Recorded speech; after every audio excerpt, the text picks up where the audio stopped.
kuat ya. Ingat loh, masih ada yang harus diurus. Jangan sampai lupa makan. Dia kan udah turun 3 kilo ya. Ya jangan sampai lupa ngurus diri, sakit, yang lain jadi nggak keurus. Karena kan dia masih ada anak-anaknya juga, ada mamahnya juga yang harus diurus. Kemarin baru masuk rumah sakit mamahnya. Polemik rumah tangga antara Ruben Onsu dan Sarwenda kini semakin memanas dan menyita perhatian publik Indonesia. Di tengah berbagai tudingan dan pengakuan yang beredar di media sosial, kondisi Sarwenda dikabarkan terus menurun hingga membuat banyak pihak ikut prihatin. Di saat Ruben Onsu disebut mulai mengambil langkah tegas untuk memperjuangkan hak asuh Thalia dan Tania, tekanan demi tekanan yang datang dari publik membuat Sarwenda semakin terpojok. Kabar yang beredar menyebutkan bahwa Sarwenda kini tengah mengalami kondisi fisik yang menurun drastis. Bahkan disebut-sebut dirinya harus mendapatkan perawatan medis akibat stres berkepanjangan sejak persoalan pribadinya dengan Ruben mencuat ke media sosial. Tidak hanya itu, berat badan Sarwenda juga dikabarkan turun dalam waktu singkat akibat tekanan mental yang terus menghantam dirinya. Tapi kalau misalnya kemudian Ruben bertanya kapan waktu dia bisa berkumpul dengan anak-anak, tapi kemudian jawabannya misalnya nanti anak-anak masih sibuk, belum ada waktu, anak-anak begitu, anak-anak begini, ada sendiri sama anak-anak. Ya ini kan sama saja artinya dia tidak memprioritaskan anak-anak itu memiliki waktu berkumpul bersama dengan ayahnya.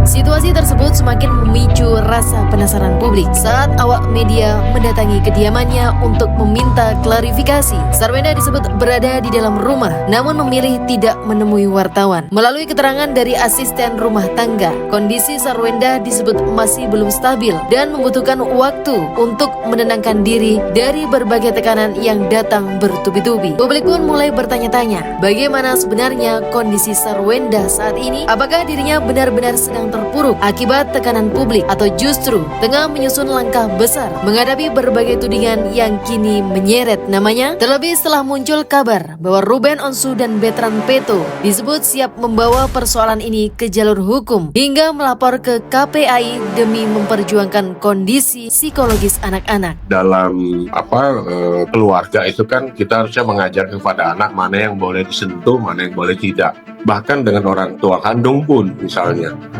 Apalagi ini yang belum, ya termasuk orang lain ya, karena belum ada ikatan pernikahan dan sebagainya. Saya pikir ini patut kita lihat, dan kalau memang dari masyarakat juga bisa melaporkan sebetulnya, ya itu juga diproses oleh Polri juga ya. Nanti kita lihat tontonannya mungkin ya. Kalau itu sudah di luar dari batas kewajaran, tentu itu akan kita laporkan juga. Di sisi lain, hubungan Sarwenda dengan Giorgino Antonio juga ikut menjadi sorotan tajam media dan netizen. Jika sebelumnya keduanya hampir selalu tampil bersama dalam live maupun aktivitas sehari-hari, kini publik justru mulai jarang melihat kebersamaan mereka. Hal itu memunculkan spekulasi baru di tengah warganet. Banyak yang bertanya-tanya, benarkah hubungan Sarwenda dan Giorgino kini mulai merenggang bahkan dikabarkan putus? Namun hingga saat ini belum ada pernyataan resmi dari keduanya terkait rumor tersebut. Polemik antara Ruben Onsu dan Sarwenda pun kini membuat publik terbelah menjadi dua kubu besar. Pendukung Sarwenda mulai kembali mengungkit berbagai isu lama tentang Ruben, termasuk kondisi kesehatan Ruben di masa lalu yang kembali menjadi bahan perbincangan di media sosial. Namun, kubu pendukung Ruben tak tinggal diam. Mereka juga melontarkan berbagai alasan tajam yang menyeret isu-isu sensitif lain hingga membuat suasana media sosial semakin panas.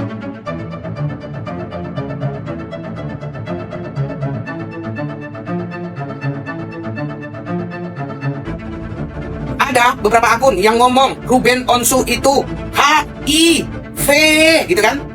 Ini akun-akun apa namanya ya? Akun-akun nggak bisa berpikir kayaknya kurasa kan.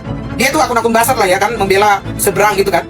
Tapi kalau Ruben itu berpenyakit 3 huruf itu ya, berarti si Endang juga 3 huruf, anaknya juga 3 huruf. Jadi semuanya 3 huruf, paham nggak? Jadi Ruben Onsu itu ya bisa dikategorikan ya, memang dulu kan dia sakit-sakitan kan. Jadi dia itu bukan penyakit 3 huruf, tapi penyakit Gunung Semeru, Gunung Kembar, Gunung Krakatau, ya pokoknya penyakit-penyakit gunung-gunung lah ya. YTT yang tahu-tahu aja. Jadi kalau menggiring-giring itu giring yang benar gitu loh. Jangan yang mengada-ngada biar nggak ketahuan PA-nya gitu ya. Kok Ruben sehat, sekarang sehat ya kan? Sehat walafiat, lebih segar, lebih fresh, lebih semangat gitu. Biarpun uangnya banyak berkurang ya untuk menghidupi. Tapi yang jelas sekarang Ko Ruben jauh lebih sehat. Jadi Alkisah Gunung Kawi tersebut ya dengan pernikahan yang dia merasa bosan, dia sudah merasa bosan karena tapi dia tidak mau untuk kelihatan berpisah, takut harta-hartanya diambil, takut harta-hartanya dibagi dua, takut harta-hartanya diberbagi buat suami dan anak-anak. Dia pengen menguasai. Ini Lumpur Lapindo memang terlalu rakus. Lumpur Lapindo ini terlalu rakus, pengen menguasai harta itu seutuhnya, pengen menjadi seorang janda yang terhormat. Karena kalau ditinggal metong, makanya ditempuhlah perkawi-kawian itu. Dia tidak peduli. Yang penting isinya bukan dia dan yang dia tuju yang metong, tapi yang metong itu adalah si penghasil dari rezeki tersebut, gitu. Makanya bolak-balik ke situ sehingga ya namanya nuntut gitu kan ada dia butuh tumbal. Tumbalnya itu ya si pencari duit ini yang ditumbalin supaya sakit-sakitan dan logikanya metongnya itu tidak melibatkan siapapun, tidak mencurigakan siapapun gitu. Jaharannya si Lumpur Lapindo ini ya, maklum ya say, karena dia sudah kebelet banget untuk berpisah dan mendapatkan harta, karena tujuan dia adalah menjadi seorang janda terhormat dan tujuan dia adalah diincar oleh banyak laki-laki dengan harta kekayaannya tanpa mengganggu siapapun. Ternyata tidak metong-metong si pencari duit ini. Si Lumpur Lapindo pun kecewa, mulai agak ada gesekan tuh, mulai ada gak gesekan dengan kawi-kawian. Kenapa nih kok nggak metong-metong ini si pencari duit ya kan? Akhirnya Lumpur Lapindo pun kesel. Hampir jarang lah ke kawi-kawian, dan ujung-ujungnya karena tidak ada sabar-sabarnya, tidak ada kesabaran dan adanya kesadaran dari si pencari duit. Akhirnya si pencari duit pun menyadarin diri, dan dari sadar diri inilah ya bisa jadi si Lumpur Lapindo kecewa dan menggugat. Tapi dia nggak mau menggugat karena dia takut tidak dapat harta. Dia takut tidak dapat segalanya. Yang menggugat adalah si pencari. Jadi perkawi-kawian ini sih oke-oke aja. Tapi kalau lu sudah niatnya jelek, pasti ujung-ujungnya lu sendiri yang akan terjerembab. Lumpur Lapindo dibersihin bagaimanapun juga, tapi namanya lumpur ya. Kini publik hanya bisa menunggu bagaimana akhir dari polemik panjang yang menyeret nama Ruben Onsu, Sarwenda hingga Betran Peto tersebut. Apakah akan berakhir damai atau justru berlanjut ke jalur hukum yang lebih serius?